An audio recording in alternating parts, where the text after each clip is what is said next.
Եվրոպան մտնում է Նիկոլի արած հանցագործությունների տակ, որ Եվրոպան ինքը իր վրա վերցնում է պատասխանատվություն, կիսում է այս ամեն ինչը, կիսում է եկեղեցու հանդեպ հալածանքները, կիսում է քաղբանտարկյալներին, կիսում է սահմանադրության եւ օրենքների բացարձակ ոտնահարումը, հա, այսինքն Նիկոլին դաբրա է տալիս ամեն ինչ անելու։ Ես նույնիսկ համոզված իմ ընկերների խնդրել եմ, որ փորձեն ձեռք բերել այդ դիմումը, որը որ Նիկոլը դիմել է այդ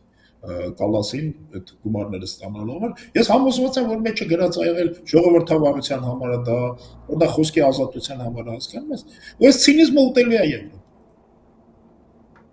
Սա մի, չգիտեմ, այս ամեն ինչի հետևանքները ուր են տանելու։ Հետո ամեն դեպքում տանելու են նրան, որ այլևս մենք դրսի վրա հույս դնել չենք կարող։